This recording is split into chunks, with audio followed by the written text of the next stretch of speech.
Matriarchy is much more aware of patriarchy than the other way around. Well, that is because men oppress us and we feel their gaze on us every single day. Is that because you personally experience oppression and the male gaze 24/7 and came to that conclusion yourself?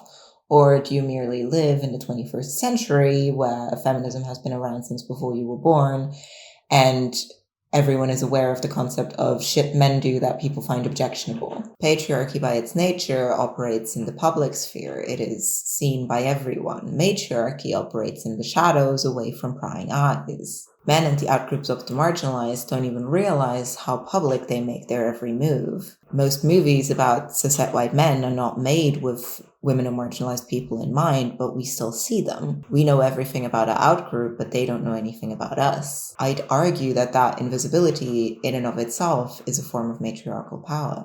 Men are seen as the keepers of knowledge and decision-making, while women are seen as the keepers of beauty. They are observed, but not conceptualized as people who might be looking back with their, brains. Regardless of the reasons, because women tend to be more aware of men than the other way around, that interaction with patriarchy in and of itself becomes a fundamental matriarchal area. Women are like the pit stop crew to men's racing cars. They make sure things run smoothly and men wouldn't get very far without them. I'm picturing the example of the assistant to the producer guy in Hail Caesar. She clearly knows just as much, if not more than him, about the job and their studio and is indispensable to his workflow. She's the one who makes his workflow. Yet he seems to take her for granted because it's the 60s and sexism dictates women be dismissed back to their shadows instead of openly acknowledged for their contributions. Did you know that these days in the film industry, the traditionally male-dominated role you're most likely to find women in tends to be production? The producer is basically like the production mom. They organize everything, keep things running smoothly, deal with HR issues and any external parties. It makes so much sense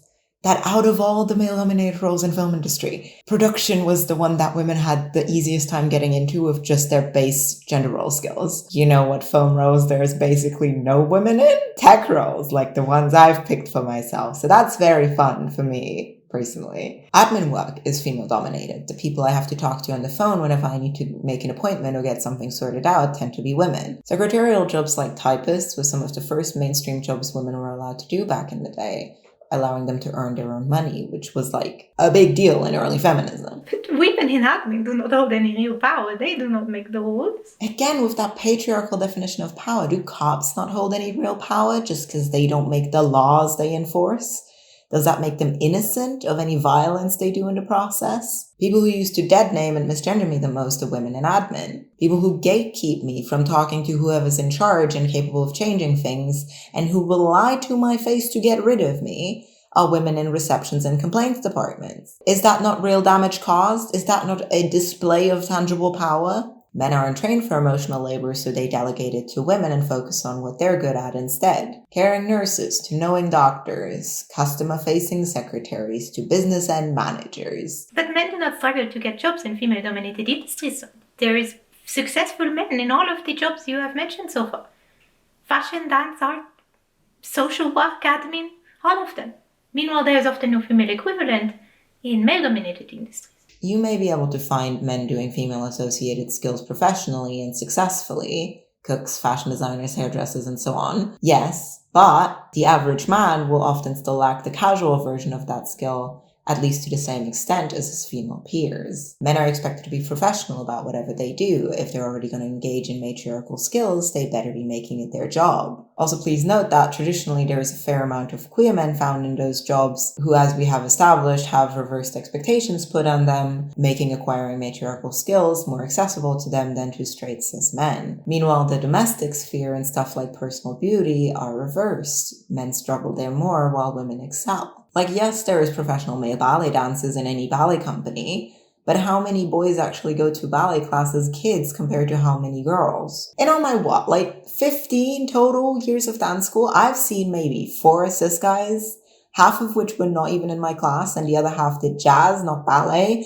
and I know for a fact we're both men-loving men. It's only since I've moved to Manchester that there has been some actual gender diversity in ballet class, by which I mean 2 whole cis men and 3 short-haired AFAB people. Can you believe? Among the trans people I know, the only ones who did ballet as kids, to my knowledge, are trans masks. The only trans femme examples I know of are that lady who got the movie Girl made about her. It's a good movie, you should watch it. Content warning for very dysphoria for any trans viewers. And gender fluid ballerina Chase Jonesy, who runs their own ballet company. Once again, point in case that the only aim of doing ballet is queer and doing it to a professional level, as well as getting much more patriarchal traditional media coverage than the average AFAB equivalent. Men are struggling to get advice, acquire skills, and reach the same level in matriarchal subjects as the average woman their age because of a lack of peers, mentors, representation, and training. Young stay-at-home fathers can't ask their own male family members for advice about that because they didn't do that kind of thing back in the day. Men struggle to find base emotional support systems among their fellow men even if they try,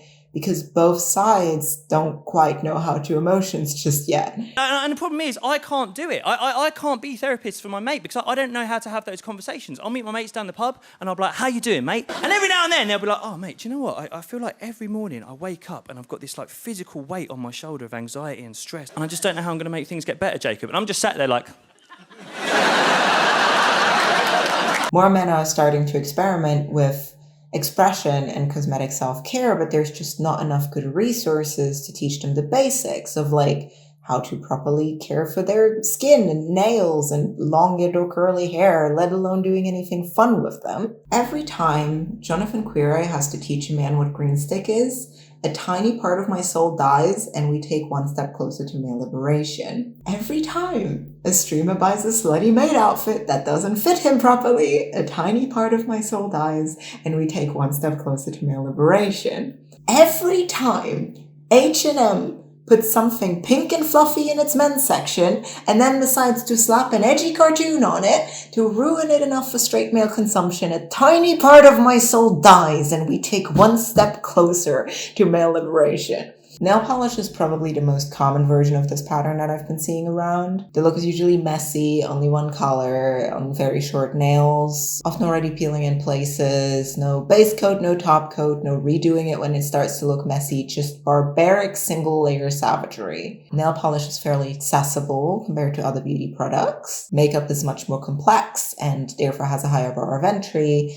and clothes might not be available in a suitable size or body fit for anyone who isn't a medium-sized B-cup cis woman. Nail polish advertisements are comparatively gender neutral due to only showing hands rather than faces. And while professional nails are a whole alchemy of their own, buying a single tiny bottle of nail polish in a color you like from the local drugstore or supermarket and lathering it on your nails is fairly easy, even if you don't know what the fuck you're doing. Nails are also much less noticeable than makeup or hair or clothes, as they are much smaller and people don't look at your hands as much as they do at your face and outfit. Fear of harassment, bullying, and romantic or sexual rejection are some of the biggest reasons men and AMAP people don't experiment more. So this is one of the safer options to start with. Meanwhile, they can still look at them all day and feel nice. Like, it makes so much sense that they've gone with nail polish of all things. There's a similar logic to men growing their hair out over the pandemic, dyeing it, getting more diverse and queer-looking haircuts like short mullets, even among straight men. Men are allowed to have hair, so it's easier to futz with than something that they don't have access to. I shall link some resources for men watching this down below. Like, it all feels very men trying, but not quite having a solid foundation to stand on yet. They are still finding their sea legs. Similarly to women's struggles trying to get into male-dominated industries. It ends up coming down to the sphere you're working in. Men struggle less in the professional, women struggle less in the domestic. Trade jobs, business, professional gardening, and agriculture are all very male-dominated industries. But plenty of women have those same skills on a domestic level, fixing things around the house, organizing and managing a household and their finances, gardening, and growing their own veggies, all fairly normal activities for women to do. The overlap with their respective areas will make male-dominated industries and female-dominated domestic skills harder to access for other genders than female-dominated industries and male-dominated domestic skills. Intersectionality. By relying on women, men entrust them with their authority to get shit shit done. This is also what women taking their husband's name was about. It's not to erase the woman's identity or sense of self, but to signify the marital bond to society. Traditional marriage, as previously discussed, is a miniature version of gender roles between two people. An official name is something used in public society, the sphere man operates in. Woman doesn't need a full name of her own to do her job. By sharing his, she gets to share in his social status when moving through society. This leads to women being able to act in their man's name, not just their husband, but any man they are assisting. The lady from Hail Caesar is known as the producer's assistant across the studio, his ambassador, if you will. If she walks onto his set and demands to know an update about your production, you can surmise she's asking him his name, and to deny her would be to deny him directly. And he's your boss, so you really don't want to do that. But on a practical level, you're still reporting to a woman, not the man who sent her. Bear with me here. Patriarchal power is symbolized by the phallus. The symbolic phallus is treated as something separate from man's physicality. Therefore, woman is able to wield man's power by wielding the idea of man. I'm pretty sure there was something in Freud's nonsense about people being phalluses. It's usually women to men in like the male gaze, or children to women, according to Freud. But I posit that in matriarchy, man himself, or at least the idea of him, his status that she borrows, is the phallus to woman. That power is not inherently hers, but she is sure free to wield and abuse it however she pleases in his absence. And due to the segregated nature of gender roles, that will be quite often. She can do this without the man in question knowing about it or consenting to it any more than he consented to their initial bond that awarded her that power to begin with. A lot of the matriarchal things you will point to and be like, but that's patriarchy doing it, is actually women using the idea of man. It's called a straw man for a reason. Ay. It might be used to in-group police, like upholding beauty standards and gender conformity via threat of rejection by men, even if the men in question might disagree. We don't ask men for their opinions here. Or to wash their hands clean of responsibility and bad things and let men shoulder them for them instead. That's why feminism defines power through patriarchy, while failing to deal with matriarchal abuse and being suspiciously okay with that. Men's lib goes along with this definition at its base and actually looks at their own power critically, not just the ways they're oppressed by others, unlike feminism. It's also, in my opinion, why men are considered dangerous and ugly despite not being more so than other people. I'm not saying gender roles haven't pushed them into a corner where, in practice, they might statistically be more likely to, but their base potential for beauty and violence is the same as anyone else's, including women's. Women monopolize the ideas of trust and beauty and offload the negatives onto men to differentiate and distance themselves from them. There's a distinct lack of balance and owning up to the danger and abuse women are capable of. You are strong, independent women. You don't need a man to carry your blame. Own your wrongs. There's a strong focus on women and their bodies, including by women themselves. This increased self and body focus is due to, for one, the idea of being observed. The male gaze is very public, so women are aware of it. The female gaze is much more private about its depravities, so men are less aware of it, or at least its specifics, and therefore less confident in how to appeal to it. On the other hand, women's increased self and body focus is due to many matriarchal expectations being connected to one's body, like physical beauty, sexiness, childbirth, etc. They have less focus on men. They are more independent from them than men are from women. Women are hyper aware of men. Man is already constantly present to them, so they don't need to compensate for his absence. Meanwhile, men hyper-focus on women in their absence, whether that's through various male gaze nonsense or surrounding themselves with images and fake presences of women when no real women are available to interact with.